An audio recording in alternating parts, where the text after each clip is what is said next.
It's Messi! It is the cleanest of clean finishes from the best on the planet. It's time for the biggest sports stories. Liverpool, the champions of Europe, are top of the world. The biggest interviews. That such a great spectacle is ruined by such thuggish behavior. And all the analysis right here. He's the one player that has the arrogance to think that he can play in any stadium in the world and any pitch in the world in front of any player in the world and take them on. Every weekday, it's my sport, it's your sport. It's ZiFM Sport. Let's join the team for the biggest show in the world of sport on ZiFM Stereo. My station, your station. It's a very good evening and welcome to your favorite sports show, ZiFM Sport. My name is Mike Madoda and with you is the team. Chris Midzi, Barry Menandi, Alois Munjira is our football pundit and our producer is Sean Tafirinika. What can you look forward to on Wacky Wednesday on the home front after a hard-fought test series where the honours were shared? The focus in Abu Dhabi shifted to the 3 T20 internationals and this afternoon, Zimbabwe on the losing end, beaten by Afghanistan by 48 runs in the first T20 international. We'll also have international sport for you. The second half of the NBA season kicking into gear. The league is actually currently inundated by a three-point debate where some basketball officials and pundits say that the three-ball or the three-pointer, as some of you might know it as, has distorted the NBA's scoring system. You get to hear the thoughts of the team in studio. And also, don't miss out on the music, our power play and play of the day. Wacky Wednesday, everybody. Welcome to it. We're going to have some more international sports news for you because we'll take you around the world in 60, starting off in India, where England limited overs captain Owen Morgan hailed Jos Buttler's performance as the batsman powered England to an 8-wicket victory over India, with the Tourists taking a 2-1 lead in their 5-match T20 international series. In Ireland, 8th-man CJ Stander has announced that he will retire from all forms of rugby at the end of the current European season. And in the United States, some good news. Tiger Woods has returned home and will work on getting stronger every day following the car crash that left him with significant injuries. In the beautiful game, Simba beat Al Merreikh. That's Simba Sports Club of Tanzania beat Al Merreikh 3-0 at the National Stadium in Dar es Salaam to take another significant step towards qualifying for the quarter-final stage of the CAF Champions League. In UEFA Champions League news, it's Real Madrid coach Zinedine Zidane who replied, "Why not?" when asked if his side can win La Liga and the Champions League after getting past the Atalanta in the last 16 tie last night. In tonight's action, posting a 1-0 lead from the first leg thanks to a trademark Olivier Giroud spectacular, Chelsea welcome Atletico Madrid to Stamford Bridge for the second leg of their battle tonight. As always, we start with our power play. This is Bad Bunny and Jay Cortez. It's called Dakiti. The Warriors, the Chevrons, the Cheetahs, the Mighty Warriors, and the Sables. From the pool to the track to the field, we are Team Zimbabwe.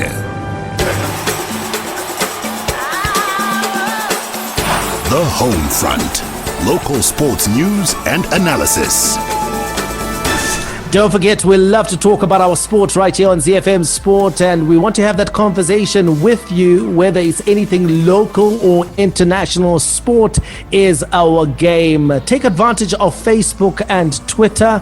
Look for @ZiFM Sport, and we'll be able to engage on that platform. Alternatively, you can look for us in our individual capacity. Simply search for @Chris Midzi, @Barry Menandi, @Sean Tafirinika, @Gazaman14 if Alois is your man, or @Mike Madoda. Now, cricket is front and center. The focus has shifted from the test series to the shorter format of the game. In fact, the shortest format of the game, that's T20 cricket, and Zimbabwe, who was beaten in that second test match versus Afghanistan, ending that series on a bit of a damp note.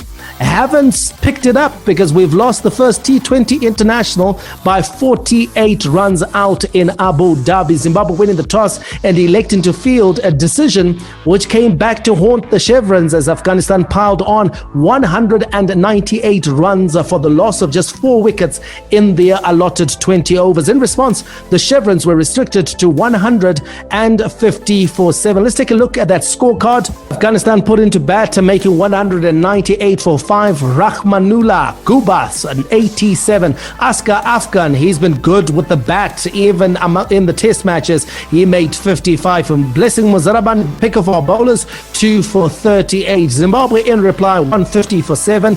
Tinashe Kamunukamwe, 44. Sikandar Raza, 22. That man, Rashid Khan, haunting the Chevrons once again, 3 for 28. Afghanistan winning the first T20 international by 48 runs. A disappointing start, Barry, to the T20 international series. Yeah, disappointing start. And listen, I think it is exactly where you mentioned. At the toss is perhaps where we lost it, where we put Afghanistan into to bat, and they utilized that with aplomb. You can sort of understand why Sean Williams made that decision, thinking to himself there'll be something in the track for his pace men, try and get some early wickets, restrict Afghanistan, but they will not be restricted. This is a format that they like, a format in which they prevail, and it went according to how global cricket in essence has been going, with Afghanistan on the up.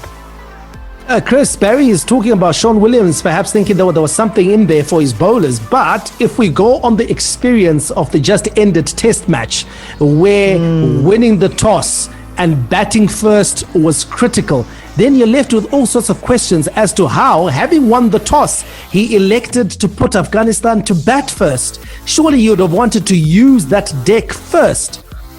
He definitely would have wanted to use that deck first. It's Barry provided some defense for him, but I think part of that decision making as well is that I think throughout the tournament we've seen that Zimbabwe has been slightly better when they're bowling instead of when they're batting. So that may have been part of his decision making. But to be able to bat first, I think in this instance, taking a look at how things ended would have been better for Zimbabwe. Because look at Rashid Khan, Barry. He's the man who does the damage. He picks up 3 wickets. He restricts us. We're just able to score 28 runs off his bowling. This is not the guy you want bowling to you in the second innings of a T20 international. You want this guy to be back to bowling to you in the first innings. You certainly do, and yeah, it boggles the mind, and hopefully Sean Williams will have some answers for us. But wrong decision on this one. The fact that he made that decision, and his captaincy has been decent. It hasn't been bad, but I think this is the first bad decision on which we at ZiFM Sport must call him out, and he made the wrong decision, and as a result, possibly cost the team the match. Absolutely, Barry. I mean, Afghanistan got off to a fly. If you take a look at their top 3 batsmen, they did all the damage. I mean, Gubas, Rahmanullah, 87 off just 45 balls, 7 sixes, 6 fours, a strike rate of 193. Janet at the top of the order, 26 from 22. He was actually the slowest, 118 his strike rate. And then came in Askar. He made 55 briskly off 38 balls. He struck 6 fours and 2 60s. His strike rate was 144. And then Rashid Khan himself striking a lusty 7 from just 3 balls with a strike rate of 233.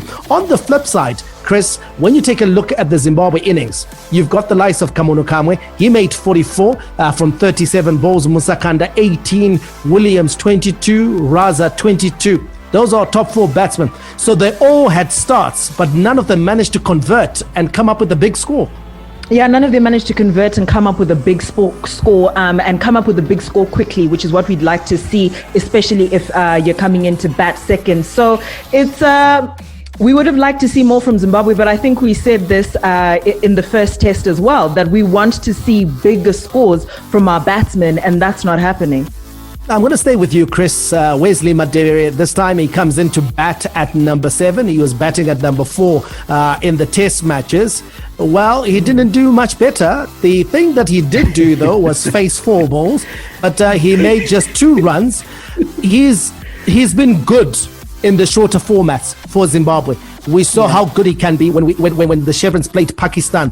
So his competence is not being tested. He's not being questioned, but he is being tested here by Afghanistan, and he may be short of confidence. He may be short of confidence. I think after that first Golden Duck, we kind of lost him, and it's understandable considering his age and inexperience. But I think this far through the competition, you'd expect the rest of the team leadership or whoever it is to be able to get through to him and manage to get something out of him. Because like you said, we're not questioning his ability. We know he can do the job, but just when he is given the opportunity, he's not able to convert all of that potential into something significant for the Chevrons. So there's a real mental block there, and I hope they're able to clear it up, because this is one of our green shoots, and he needs to stay that way. Absolutely. Let's go to our bowlers, Barry. Again, we're going to have to talk about the lack of a specialist spinner, aren't we? Because if you take a look at the guys who turned their arm over in this game, Sean Williams, he's bowled just the solitary over. He went for 14. He was hesitant to bring himself back on, and rightfully so. Sikandar Raza, 2 overs. They went for 16. And then you have Ryan Burl, 3 overs, they went for 24. Though he picked up the 1 wicket, but him and Sikandar went for 8 runs. Tiripano went for 11. So our bowlers were expensive because we weren't able to shackle Afghanistan up top. Yep, and listen, I think if there's a learning curve for the selectors, learning curve for the coaching staff, it's got to be the fact that we need a frontline spinner who can spin a web. Maybe not. Look, we're not going to get a Rashid Khan. He's one of the best in the business, but we need one that's going to be able to constrict the opposition, but not only constrict them, take wickets at regular intervals, especially on subcontinent tracks. So Zimbabwe losing the first T20 international by 48 runs. They've got their work cut out if they don't want to lose this series. If they want to win it, they're going to have to win the 2 remaining T20 internationals, which will be played, the second one on Friday and the third one, quick turnaround, it'll be played on a Saturday. Afghanistan know that they just need to win one of those to register a series victory over Zimbabwe in Abu Dhabi. Coming up is your local sports news roundup, where we give you some boxing news, football news, as well as news of a sports administrative nature. How is it, guys? Elvis Tibula Bomba Moyo, WPF. This is the bomb. All Africa heavyweight champion 2-time. You are listening to ZiFM Sport. Let's start with boxing news, where England-based Zimbabwean boxer Joe Maposa is confident that he will floor Craig Derbyshire as he pushes to win the English super flyweight title on the 31st of July. This will be his maiden fight for the super flyweight title, currently held by Anthony Kakache. In this bout, Smoking, as Maposa is affectionately known, would have to be at his best as he faces a shrewd and seasoned campaigner who is a 2-time former Doncaster champion. Nevertheless, the Beitbridge-born fighter is confident of victory in what is set to be his first fight since the COVID-19 pandemic halted sports worldwide. On to news of an administrative nature. The Ministry of Youth, Sports, Arts and Recreation are working closely with the Attorney General's office to come up with an interim legal framework to allow the proposed National Sports Council to come into effect. The ministry, through Parliament, are in the process of repealing the SRC Act, which was created by an Act of Parliament, Chapter 25.15 of 1991. The new act is expected to usher in the new regulation of sport, and a draft has since been unveiled by Sports Minister Kirsty Coventry. Let's wrap it up with football news, where Dynamos look set to retain highly rated midfielder Juan Mutudzwa, who was one of Coach Tundra Ndiraya's key signings last year. He initially joined the Glamour Boys on a 1-year loan spell from Herentals. The deal expired at the end of last year. However, Herentals, who are the parent club of the midfielder, have offered Dynamos the right to use the player. Hi, this is Mike Madoda, and you can catch me and the team for all the latest breaking news out of the world of sport, local as well as international, on your favorite station, my station, your station, ZiFM. We are Z-Team on ZiFM Sport. Z International Sports News Roundup, where the world comes out to play. Let's go stateside in our international sports news as we zone in on the NBA, where the second half of the season is about to kick into high gear, but the league is currently inundated by a three-point debate where some basketball officials and pundits say that the three ball has distorted the NBA scoring system. Other pundits have said the three-pointer has now created a monotonous rhythm to the game, while some basketball aficionados say leave it alone. Addressing concerns around the three ball, NBA Commissioner Adam Silver said the league is always looking at tinkering the game to make it better. Let's hear from NBA pundit Stephen A. Smith, who says complaints about three-pointers have been caused by the proliferation of deep ball shooters such as Steph Curry and Damian Lillard. I mean, you can make the argument that it's a problem. I would tell you it depends on the team. I would tell you if you're looking at the New York Knicks, hell yeah. If you're looking at the Golden State Warriors, the Utah Jazz, a couple other teams, I would tell you no. I mean, it depends. We're not complaining. Let me ask you a question. When Steph Curry took the league by storm and was raining threes, did we complain? Only time I ever saw Spike Lee complaining about threes was when Reggie Miller hit him. I never saw him complaining when John Starks hit him. Okay? So I mean, excuse me, wait a minute now. Shooting is a part of the game. Z. Well, Barry, those that are arguing for tinkering of the rules are really basing their arguments largely on the maths that statistically the three ball is greater than the two-pointer by 50%, and this has resulted in the rise of blowout losses in the NBA. What are your thoughts? Fix your roster, I say to those that are being blown out. I don't think that changing anything to do with the three-pointer is going to balance it out in any way. Listen, if you're in Sacramento, if you're in the likes of Orlando, and you want your team to be doing a lot better, then they need to make sure that they are picking and getting the right sort of players, the shooters that are now required in the modern game, to ensure that they take advantage of the three ball as well. So I think it's a discussion and a conversation that is, when you've made the perfect cake, you end up start trying to fix the icing too much, and then you wreck it. That's exactly what's going on in the NBA right now. And there are those, Chris, that will say that, okay, you're talking about blowouts and you're only looking at half of the story, because there is the other school of thought that part of the excitement in the NBA has always centered around the great comeback. And the great comeback can only be achieved by a team that goes on a run. Usually that run has got to have a clutch of three-pointers in it. It works both ways, doesn't it? Yeah, I'm finding this discussion a little bit strange from some of these pundits and critics. It's almost as though a team that has players who are particularly good with the three-pointers, then that particular team immediately has an edge. What we have is a scenario where both of these teams have equal opportunities from their recruiting down to what actually happens, their tactics on court, to be able to do exactly the same thing. So for me, it's a bit of a non-argument, because the other team does not necessarily have its hands tied behind its back. Oh, well, they're not listening to you guys, because NBA pundit Max Kellerman says the three-point ball is making the NBA product worse. The most efficient way to play a sport's not necessarily the most pleasing, right? In MMA, they start, it turns out, just grappling and little maneuvers. So eventually the UFC said, no, y'all got to stand up. You can't just spend the whole time on the floor. They just changed the rules. And is this product a little monotonous with the threes? Yes, it is. Let's not look. When Steph was doing it, he was the only one doing it. Now everyone's bombing threes all the time. Some dude's taking 10, 11 threes a game. Teams taking 50 threes in a game.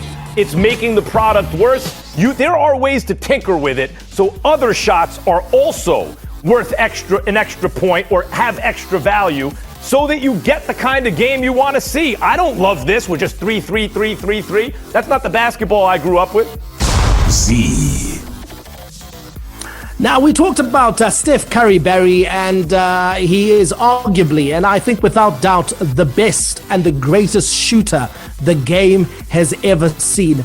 Are we punishing players like him for their excellence?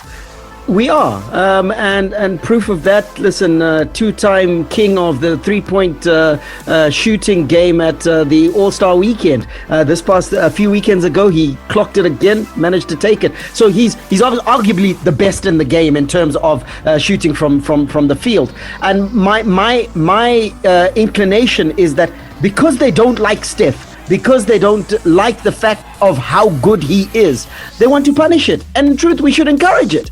He should be complimented for working on his three-point shooting, for working on being able to carry a team on the basis of how he can shoot from deep. And other teams, if they want that, it's something that you can learn. It's something you can train. It's something you can teach. Teach it.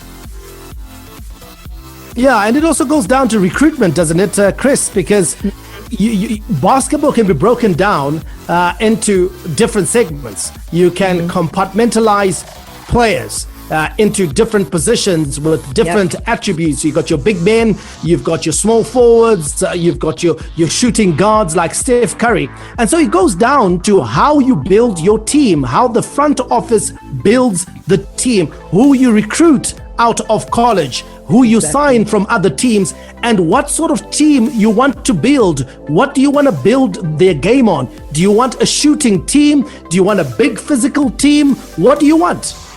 Exactly. And it's about that front office knowing and understanding what the trends are at the moment. If these players like your Steph Currys who are able to, do these monumental shots and get these consistent three-pointers, if that's the strategy you want to use and you feel like you need those players, get the players. If you feel like you mentioned, you want a more physical onslaught, if you want your bigger players, then that's the recruitment strategy that you use. But I think the most important thing in all of this is that the teams have choice. The teams also have money going into every single season when they can move around players, get new players according to their strategies. So it's like I said, it's a bit of a It's a non-factor. Yeah, it's a non-factor. And listen, one of the things that they're talking about, Barry, I don't know what your thought is going to be on this, is that they're thinking, okay, let's maybe tinker with the three-point line. Let's make it more difficult. Let's take a look at other facets of basketball that should be three-point plays as well, other than just shooting from outside the D. That's linear thinking, Mike. I think if they want to extend the 3-point line, they're trying to solve one problem by creating several others. Because just as an example, what you got then is the fouling zone increases, and what are you then going to do with that? And all sorts begin. There's a domino effect that kicks in as a result of trying to solve something that really isn't a problem, that you've created a problem in your heads. And this obsession with trying to level out the playing field for me is a little bit concerning. We already had the wage caps and all sorts. Those are fine. Let's use those instruments to make sure that teams are operating on this level playing field, and as Chris said, that they are making the right decisions that keep them competitive. Let's keep NBA the NBA. Let's take a look at the latest standings out in the East. The Philadelphia 76ers.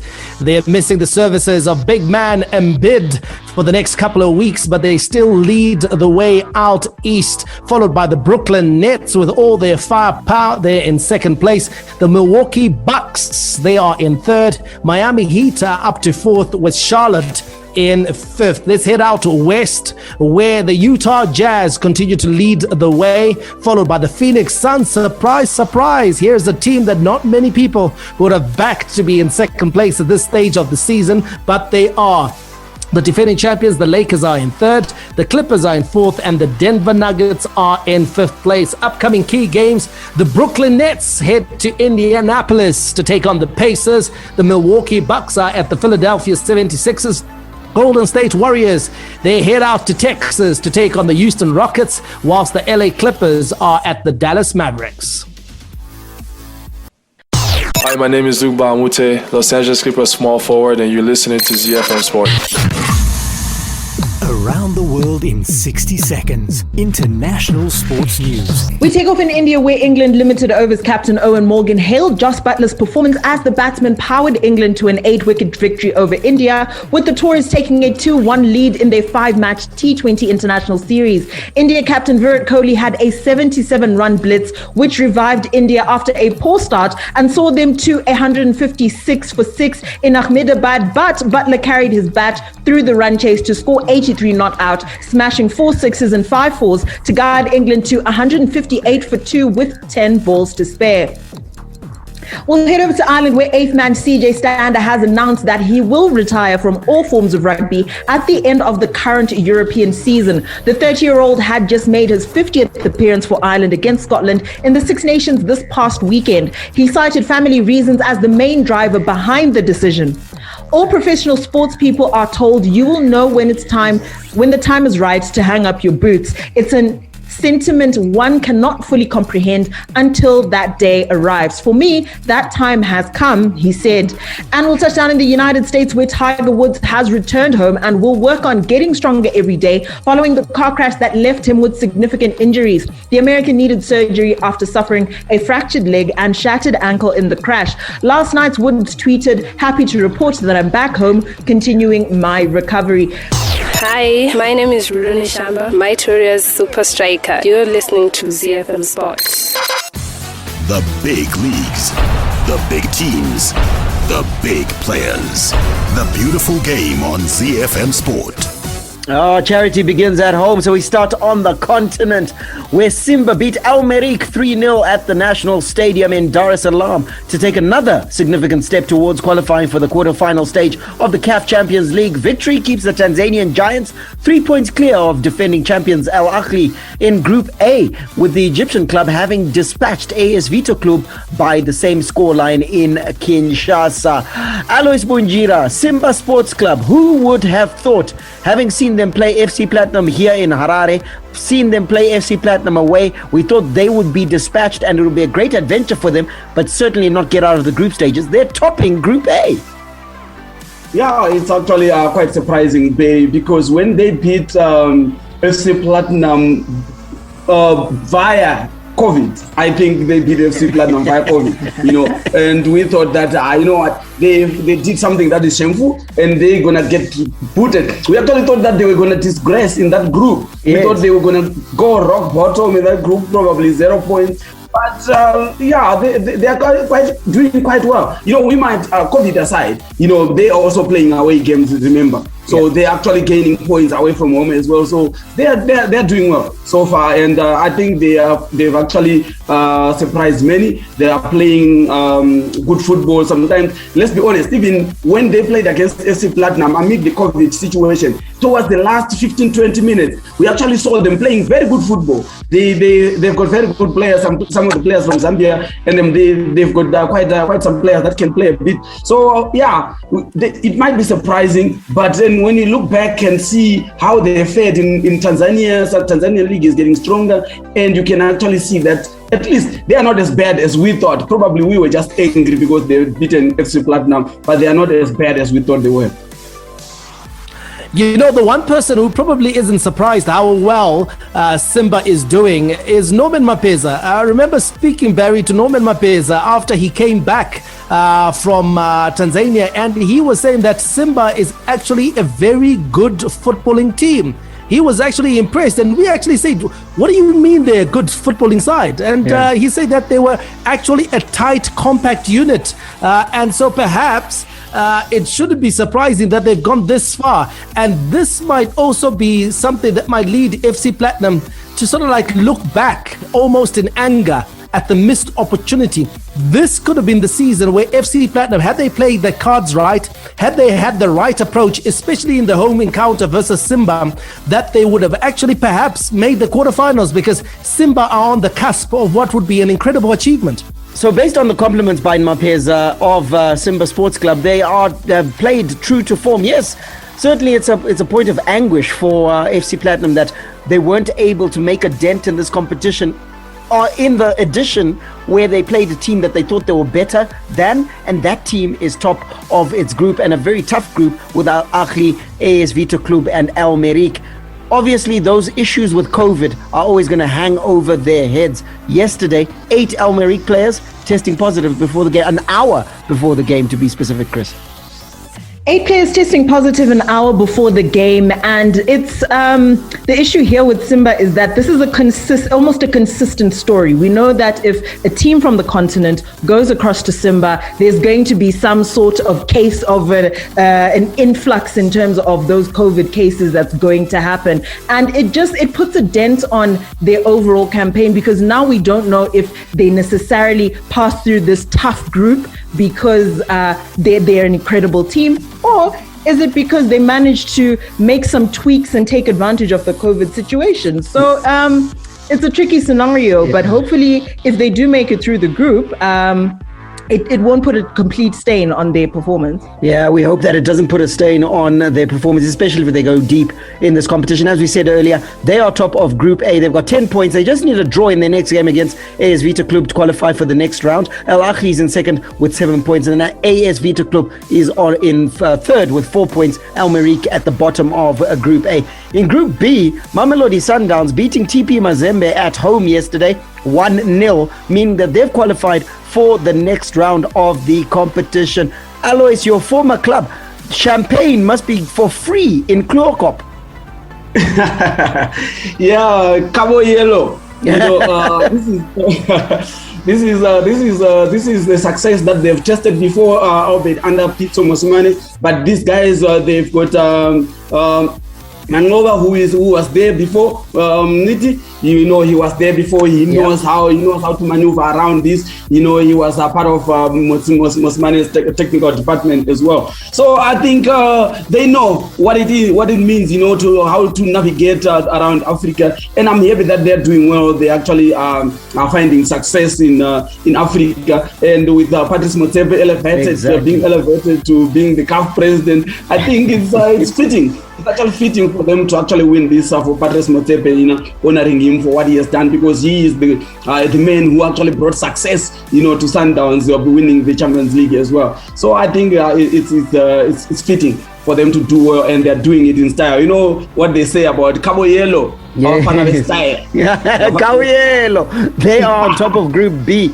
Al Hilal in second on 3 points, and Mamelodi Sundowns 4 games played, 4 wins, so they qualify with a perfect record for now. They still got 2 games to play, but it's now inconsequential to their hopes of going into the next round. Belouizdad is in third on 3 points, and TP Mazembe is at the bottom of the log with just 2 points. That is a shocker.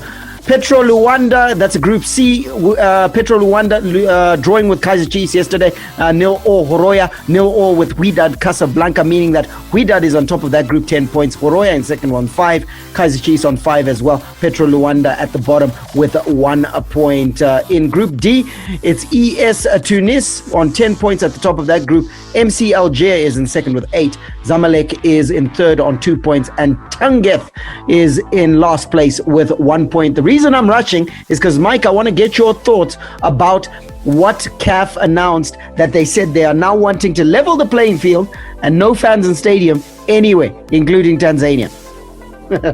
Yeah, Barry, it's a one, I think, that brings people from opposite divides to clash over that decision. The first position, obviously, being the fact that there will be people who ask whether CAF has got the jurisdiction to actually make that call, because they are not in charge of the local environments in which the clubs are operating. So take, for example, if it was FC Platinum playing in Zimbabwe, surely it would be our government and the Ministry of Health that would be tasked to make that decision based on the data and the information on the ground. So if they would declare that Zimbabwe is now COVID-free, and I'm just speaking in a hypothetical sense here, then surely then FC Platinum would be allowed to play their home games with fans in the stadium, because the actual risk is not to the athletes. The risk is to the fans themselves, because there's no interaction between the fans and the players and the athletes. So, but the other side is, I think, an interesting one, which I think needs us also to cut CAF a bit of flack,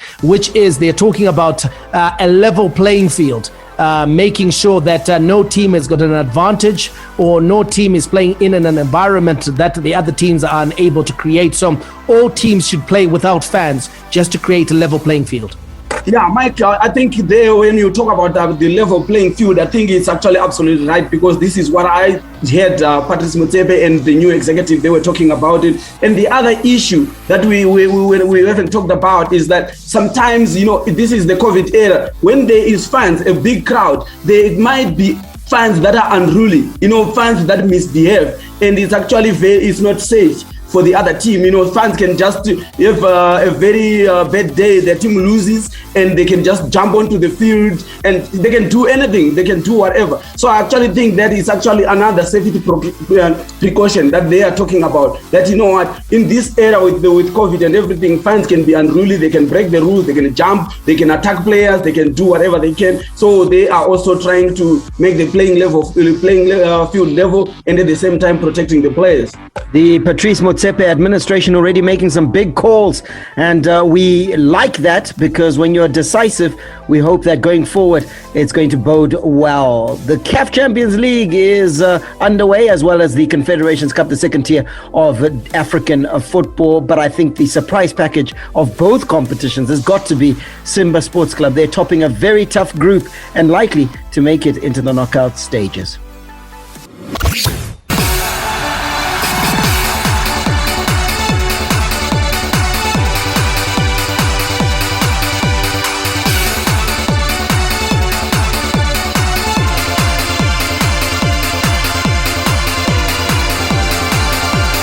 The UEFA Champions League was back last night. 2 matches that were played. Real Madrid taking on Atalanta and Manchester City taking on Borussia Mönchengladbach. Let's take a look at the game that was played in Madrid. And Zinedine Zidane replied, why not, when asked if his side can win La Liga and the Champions League after getting past Atalanta in the last 16 last night. Los Blancos completed a 4-1 aggregate victory over the Italians with a 3-1 win in Madrid to reach the quarterfinals for the first time since the 2017-2018 season. Chris, Zidane's side are third in La Liga, 6 points behind Atletico with 11 games to play. They are in the quarterfinals. The draw is on Friday. They'll find out who they'll have to weave their way past to get into the last 4. But there's every reason to be optimistic despite how inconsistent they are playing this season. Yeah, there's every reason to be optimistic, because when they do come out to play, even when they're riddled with injuries, when the players are not performing their best, Real Madrid somehow manages to get a win, to sneak through a win, to get those goals as and when is necessary. So when you have that kind of sort of attitude and ability to power through, there's every reason to be optimistic. They certainly know how to win matches, don't they, Barry? Because if you take a look at last night, it wasn't a classic Real Madrid performance. What they did was score the goals they needed to score. Atalanta actually had more of the ball and did more of the play. Yeah, Mike, look, you look at what Klopp said of Liverpool on Monday night when he talked about an ugly win against Wolves. I think Real Madrid is making a habit of winning ugly, and unfortunately, to all those who are not Real Madrid fans out there, that's the mark of champions. That's what gets a team to believe that no matter how badly we play, no matter how much of the ball we don't have, we find a way. And last night, certainly Real Madrid found a way. Alois, this has been perhaps Zinedine Zidane's most difficult campaign as a manager. This is a manager that has tested him in the league and in Europe. What would you make of his tenure this season? How he's handled himself and how he's kept his team going? Yeah, I think Zinedine Zidane has been brave. You know, he has been brave enough. You know, sometimes I thought that he was that guy who easily throws in the towel, you know, like he did before. I thought he was going to do it this time around because it has been very difficult. And there was a time that you thought that they were anywhere near the league championship top 2, but they are coming in. They still have a mathematical chance of winning the league as well. So I think he's resilient. You know, he has shown that, you know, he has got guts, he has got this stamina to actually go through a rough patch and still maintain something. You know, he can actually come out of the season with something that that can be a consolation. But winning the Champions League and La Liga at the same time, I don't think he is going to win any of them, but he will finish in a respectable position. And judging by the difficulty in the season, I think it's good enough. But next season, I think it's time to revamp the team so that he can actually get a new start and a new drive so that he can actually bring Real Madrid back to his former glory. Zinedine Zidane showing resilience as a manager, managing the most resilient team in the UEFA Champions League. They've won it 13 times, including a memorable hat trick of titles 2016 to 2018.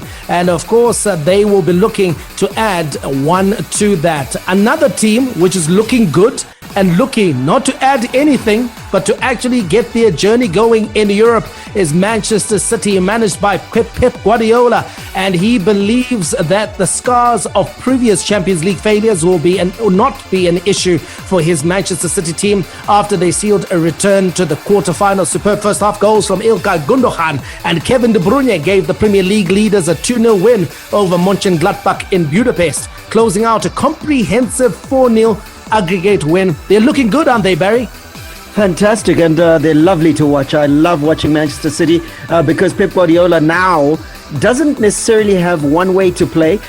You could see yesterday he played Kyle Walker out on as the fullback, and then he still had Cancelo out in midfield, and that changed the dynamic slightly.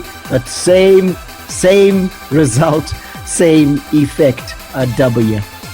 Well, same result. It's that City are back at this stage of the competition for the third, or should I say the fourth time in a row. But in the last 3 seasons, this is the stage they have failed to get beyond. So the test is to come for Pep Guardiola, and it should be an interesting one. Can they get to the semi-finals? Can they go all the way and make it a maiden title in the UEFA Champions League? There's more UEFA Champions League action tonight, boasting a 1-0 lead from the first leg thanks to a trademark Olivier Giroud spectacular. Chelsea welcome Atletico Madrid to Stamford Bridge for the second leg of their last 16 Champions League battle tonight. The Blues have one foot in the quarterfinals after claiming a vital narrow win and away goal against the La Liga leaders. Let's get the pre-match thoughts of Chelsea manager Thomas Tuchel. For me, I expect more or less the same match like in Bucharest against Atletico. They have Trippier, Jimenez and Carrasco back. That changes a little bit the structure, a little bit the style of attacking, because gives them the freedom to attack with Carrasco and Trippier on the side and have maybe Lemar, but for sure Llorente available on the half positions. That changes a bit the approach to this game.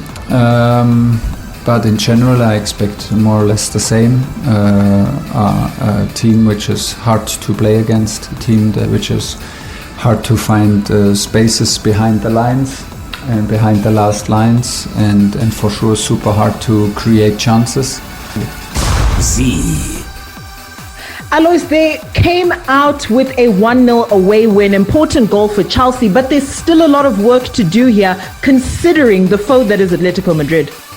Yeah, of course, there's still a lot of work to do. You know, I'm just happy that I'm the only one who got the prediction right that they were gonna win. You forgotten to mention that.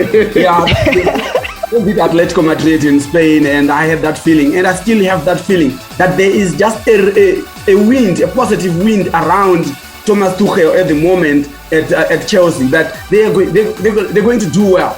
They're going to do well this season. They are in a tide that is actually moving, a positive tide for Chelsea. So I think that although it might be difficult, although it's going to be difficult, it's not easy to beat Atletico Madrid, whether you're playing in Spain or wherever else. But I think that Chelsea, they've got enough ammunition, they've got enough players, they've got enough ammunition in their arsenal to actually go down there at Stamford Bridge to beat Atletico Madrid. I still have that feeling that Chelsea are going to do well in this. They can reach the semi-finals of this Champions League this time around because of that air of positivity that is around Chelsea at the moment. They're going to have to score goals though, Chris, and that's the big problem, I think, for Tuchel. I think he solved many of Chelsea's aspects of play.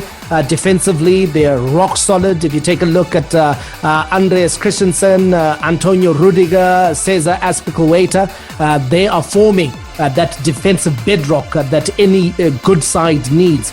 The only downside is that they're not scoring a clutch of goals, and I have a feeling tonight they might need to score more than one to get over the line versus Atletico Madrid. If Suarez brings his A game together with the likes of Correa, then they've got, Suarez has got that ability where he can score a goal out of nothing. He doesn't need the team to be playing well. And that is the way that Diego Simeone sets up his sides. And he's got Suarez to do that. So I just want to see Chelsea being a bit more ruthless in front of goal, creating more chances. The likes of Timo Werner or Giroud or whoever is chosen in attack, just putting those chances away so that you don't keep teams in the game. Because if you don't score goals, no matter how dominant you are, you keep teams in the game. And they want to kill this one off. Get that lead, make it a 2-0 advantage over Atletico. Force Atletico to have to score 3 goals to get past you, or to score 2 goals and make it a very difficult night. But as long as they score 1 or don't score, Atletico Madrid will be in this until the very end. Mike is absolutely right, Chris. And what I want to add on to that is the fact that this is a different animal that they're facing at Stamford Bridge, because when you look at it, the return of the likes of Kieran Trippier, Yannick Carrasco, that changes them and gives them even more solidity as Atletico Madrid. So getting that goal that Mike is talking about is going to be tough for Chelsea, number one. Number two, it also changes Atletico Madrid in terms of its attacking dynamics, because they become quicker, they've got different options in which they can get the ball to Luis Suarez for him to tuck it into the old onion bag. So it's a different proposition for Thomas Tuchel. So tonight, if anyone wants to watch a chess match that's going to be as entertaining as anything on earth, watch this game, Atletico Madrid taking on Chelsea. It's going to be an absolute nail-biter. Chess match on tonight. Just quick prediction, guys. Alex, we'll start with you. Chelsea are winning this one again. This time they're going to do one better than last time. 2-0 to Chelsea. Mike? I think Atletico Madrid will score this one in this game, but I think Chelsea will also score. So I'm going with a 1-1 and Chelsea qualifying. Barry? Look, I don't like sitting on the fence, but I can't argue with Mike. I think, yes, I think Atletico Madrid will score. I think they'll score first even. But I think Chelsea's got enough in them to get that one goal that's going to tip the scales in their favor. So 1-1. 1-1, and I'm not going to argue with you guys either. I definitely think that Atletico Madrid will be able to score here. But we do have another match on the cards. That's Bayern Munich. They'll be taking on Lazio in the second leg of their Champions League last 16 knockout tie, with the defending champions holding a 4-1 lead from the first leg at Stadio Olimpico. Bayern Munich taking on Lazio tonight, and Chelsea up against Atletico Madrid. You don't want to miss this, the UEFA Champions League. We're out of time. We'll go back tomorrow for our Thursday 30-minute show. Don't miss it. May God richly bless you. That's my story, and I'm sticking to it. Banana Day, out.